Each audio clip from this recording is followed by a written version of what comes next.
You'll be walking our dog and making a $3,000 monthly contribution, my fiancé's mother declared, her voice cutting through the soft morning light of my bridal suite. The pearl buttons of my wedding gown dug into my back as I froze, my veil suspended in my sister's hands. The room temperature seemed to plunge 10 degrees, and a hollow ringing filled my ears as Warren, my almost father-in-law, nodded with smug satisfaction. "That's what daughters-in-law do in real families," Carol continued, brushing invisible lint from her formal dress. "They support their elders. And since you won't be working, you'll have plenty of time to walk Bella twice a day." My throat constricted as if someone had tightened a silk ribbon around it. The carefully arranged pastries on the side table, the ones I'd specifically ordered for this perfect morning, suddenly looked plastic and artificial, like props in a play I didn't realize I was performing in. "My name is Nadine. I'm 38 and a practicing attorney, and this is the story of how I reclaimed my future from the people who tried to steal it." I'd spent most of my adult life in courtrooms and conference rooms, not dating apps or singles bars. My family's law firm in Boston had been my entire world. My mother a senior partner, my father the founder, my sister Paige, a contract specialist. I grew up on legal briefs instead of bedtime stories, and somewhere between case files and client meetings, I'd looked up to find myself approaching 40, accomplished but alone. I wasn't desperate when Pamela, a longtime friend, sent me the link to a private matchmaking event for professionals over 35. I was just tired of meaningless first dates with men who found my ambition intimidating, tired of relationships that fizzled when my work took precedence. I wasn't looking for fireworks anymore. I was looking for peace. The mixer was at an upscale rooftop bar downtown. I was adjusting my navy silk blouse when Gregory approached me with a simple, "First time?" His calm demeanor and thoughtful questions were refreshing. He was a construction project manager, mid-40s, with steady hands and an easy smile. We spent the whole evening talking, leaning against the railing, watching the city lights below. When he texted the next day, I allowed myself to feel hopeful. Our relationship progressed with reassuring predictability. Dinner in Beacon Hill, walks by the river, Sunday brunches. Gregory talked about wanting a simpler life, about building a home, about his wife perhaps staying home, caring for their future together. I never corrected his assumptions. I didn't mention my caseload, my courtroom hours, or the Harvard Law diploma in my office. I just said I helped out at the family firm. It wasn't a lie, just strategically incomplete. For the first time in years, I felt safe with someone. Not thrilled, not electrified, but safe. When he met my family, my father grilled him about construction permits. My sister smirked knowingly, and my mother watched him with the same scrutiny she used on hostile witnesses. "He's polite," my mother said afterward, "a little naive but harmless." "He wants me to quit my job," I confessed. "Do you want to?" she asked. "I might, if it means having something real." She didn't argue. She just said, "Jobs are replaceable. Peace of mind isn't." Gregory proposed 6 weeks later, simply over coffee. "I want to build a life with you," he said. I surprised myself with how quickly I said yes. Wedding planning consumed me. A beautiful estate venue, exposed brick, soft gardens, a perfect June date. His family was small, just his parents, Carol and Warren, and an older brother with his own family. Mine was larger, louder, full of lawyers and articulate toasts. The first time our families met for brunch, the contrast was stark. My parents dressed like they were heading to arbitration. His parents arrived in sweatshirts, arguing loudly about parking. Carol looked me up and down. "You're very polished," she said, like it was an accusation. "I hope you're not too busy to cook," she continued. "My Warren can't stand store-bought food." "Actually, Nadine's an excellent cook," my mother replied smoothly, "but we order in when we're tired of perfection." That evening, she pulled me aside. "Are you sure about this?" "They're not horrible," I defended, "just different." "They're not your problem now," she warned, "but they will be." I ignored the tightness in my chest. The wedding preparations accelerated. Fittings, guest lists, menu tastings. Gregory contributed little, just smiled and said, "Whatever you want." Everything looked picture perfect, but I felt like I was rehearsing someone else's life. The night before the wedding, I stayed at my parents' house. Paige brought champagne, my mother pressed my gown, and we laughed like it was a sleepover. "You ready to be someone's wife?" Paige teased. "I'm ready to rest," I admitted, "to not argue every day." "You don't argue," she said. "You cross-examine." The morning of the wedding arrived warm and golden. The bridal suite overlooked the garden where, in a few hours, I'd walk down the aisle. Staff brought coffee and pastries while Paige adjusted my veil. My mother sat near the window, flipping through the program. "You look beautiful," she said without glancing up. "I'm not nervous," I replied. "You shouldn't be. It's not court. You can say no if you want to." "I'm not saying no." She looked at me then, long and steady. "Okay." That's when the door swung open without warning. Carol and Warren stood there in formal wear, smiling with an unsettling confidence. The air in the bridal suite shifted, crackling with sudden tension as Carol stepped further into the room. "We need a quick word with Nadine before the ceremony," she announced, brushing at her skirt. "Just a few family matters." My mother rose slowly. "This isn't the place." "Oh, come on," Carol replied with artificial cheer. "It'll just take a minute." I stood still in my wedding gown, feeling exposed as I asked, "Is something wrong?" Carol's smile widened. "Nothing at all, dear. We just want to make sure expectations are aligned before things are made official." "Here's the thing," she continued, folding her hands primly. "After the ceremony, you'll be coming to live with us." I blinked. "What?" "It just makes more sense," Warren added. "Gregory's brother moved out years ago. We've got the space, and you don't have kids or a job now, so there's no reason to waste money on some fancy condo." My hand instinctively reached for the vanity edge to steady myself. The cool marble pressed against my palm as I struggled to process their words. "We were planning to move into the penthouse we leased," I said, my attorney voice emerging despite my shock. "That's canceled," Carol said briskly. "There's no need for that anymore." Warren stepped forward. "And because you'll be living under our roof, we expect a reasonable monthly contribution. $3,000 should cover it, plus any holiday bonuses. Those should go to the household." The diamond ring on my finger suddenly felt heavy, restrictive. The same ring that had symbolized a future of quiet contentment now seemed like a binding contract I hadn't fully read. "You heard us," Carol said when I didn't immediately respond. "That's what daughters-in-law do in real families. They support their elders." "And since you won't be working," Warren added, "we'll need you to walk Bella twice a day. She's our beagle. She gets anxious if she doesn't get her morning and afternoon walks." My legal training kicked in as I analyzed their demands, searching for the logic, the precedent, anything that would make this reasonable. There was nothing. "And before you protest," Carol continued, "we're only saying this now because once the ceremony happens, there's no backing out. Better to be clear up front." My mother took one step forward, her courtroom poise unmistakable. "Just so I understand, are you seriously suggesting that my daughter give up her home, her income, and her autonomy to walk your dog and pay rent in your house?" "That's the agreement," Warren confirmed. I finally found my voice. "Does Gregory know about this?" "He's our son," Carol snapped. "He trusts us. And if he didn't agree, he would have said something." My mother let out a quiet, disbelieving laugh. "You barged into her bridal suite with demands and didn't think this might be received as hostile?" Carol waved her hand dismissively. "It's not personal. It's just how we do things." My mother looked at me and asked calmly, "Do you still want to go through with this?" The question hung in the air. I felt the weight of my gown, the pressure of expectations, the months of planning, the guests arriving outside.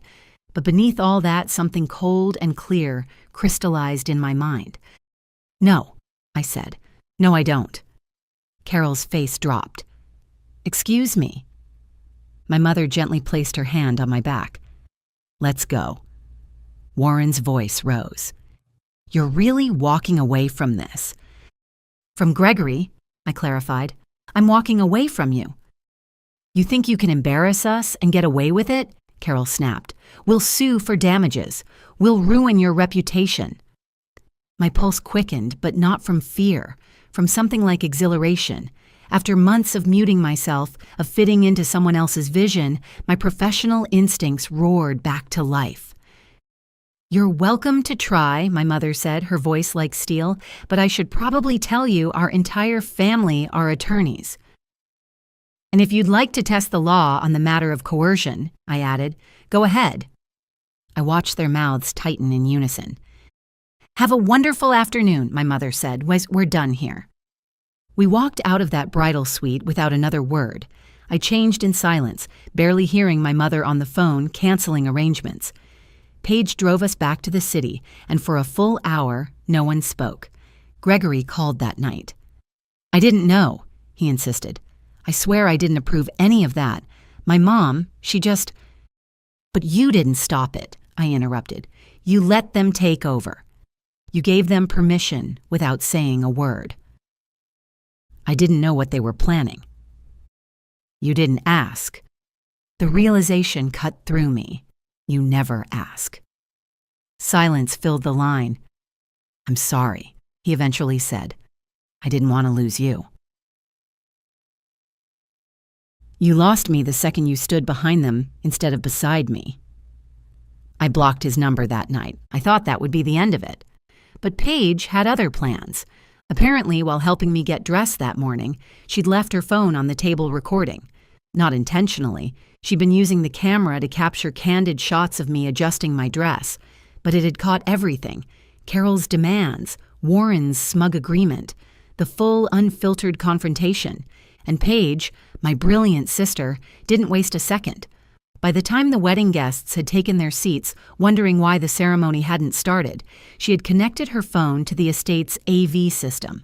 As a contract specialist who had helped negotiate the venue agreement, she knew the technical coordinator and had requested access to the system earlier that week to test a surprise tribute video.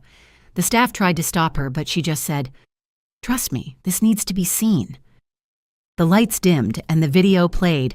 There I was, standing in my wedding gown, looking stunned as Carol and Warren announced that I'd be walking their dog and paying them $3,000 monthly for the privilege of living in their home. The room fell silent. You could hear a pin drop. When the clip ended, Paige's voice came over the speakers. "There will be no wedding today. Thank you for understanding." Gasps and whispers erupted. Some guests left immediately. Others remained frozen in shock.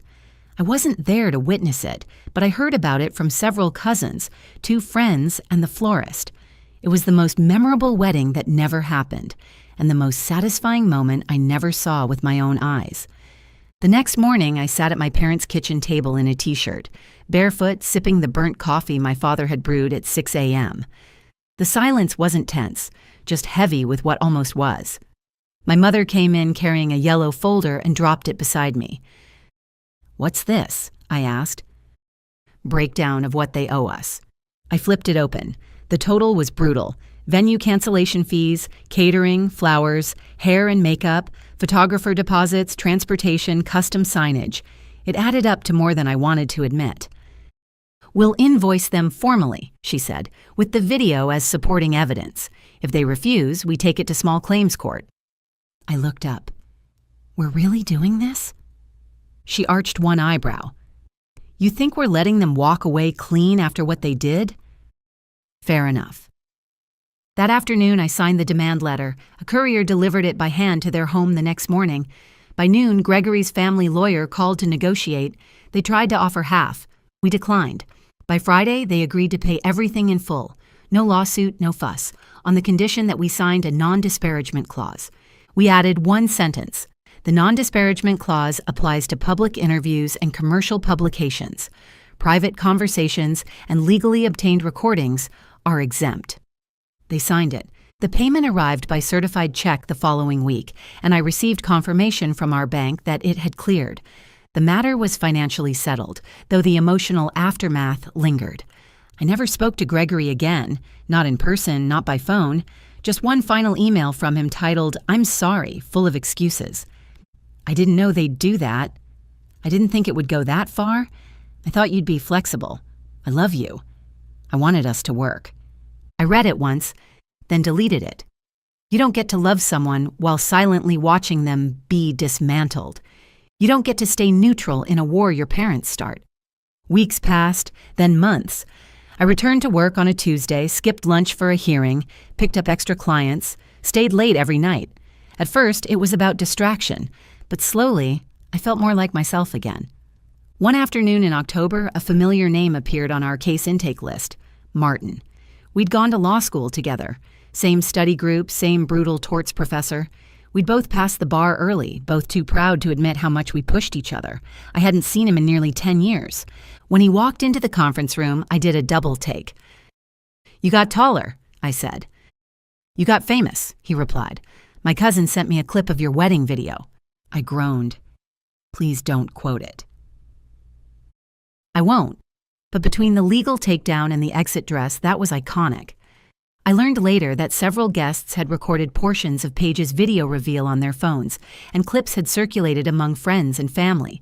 The non-disparagement agreement prevented commercial use, but private sharing had made it something of a legend in certain legal circles. We worked on the case together for 6 weeks. Martin had gone corporate. M&A, international finance, the kind of law that came with 6-figure retainers and soul erosion.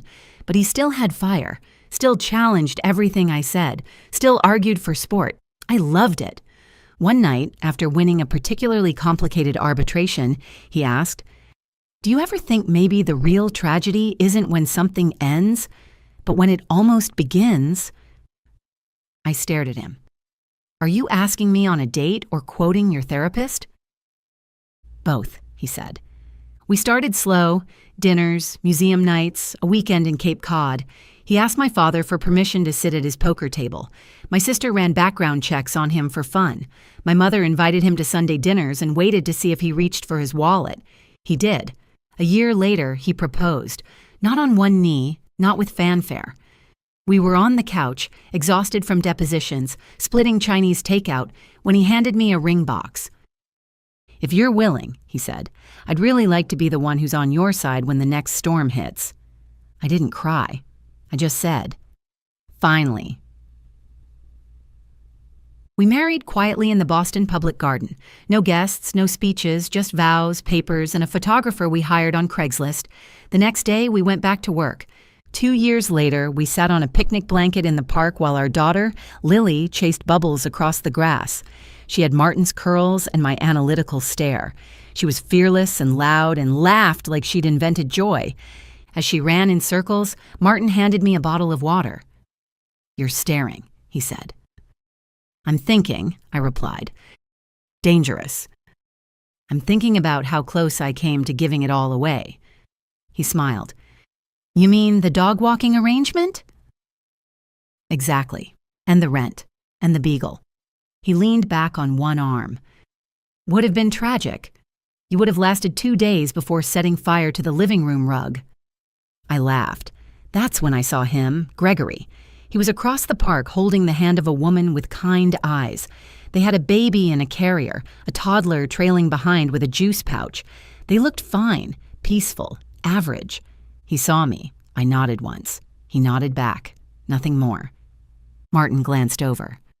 "Friend of yours. Ghost?" "From a different life," I said. He said nothing, just reached out, laced his fingers through mine, and pulled me close. Lily fell onto the blanket, giggling. "Mommy, I won!" she shouted. "You did," I said. "You always do." And I meant it. All of it. I didn't get the wedding I planned. I didn't wear the dress I bought. I didn't become the wife someone else had in mind. But I found my family on my terms, in my time. And nothing, not a beagle, not a $3,000 rent invoice, not a single demand dressed as tradition, was ever going to take that from me. Before you go, here's a quick bonus for sticking around. If you love learning and growing like I do, you need to try audiobooks. I've got an exclusive deal with Audible. Your first month is completely free. That's access to over 500,000 titles. 0 cost to you. All the details are waiting in the description. Don't miss this one.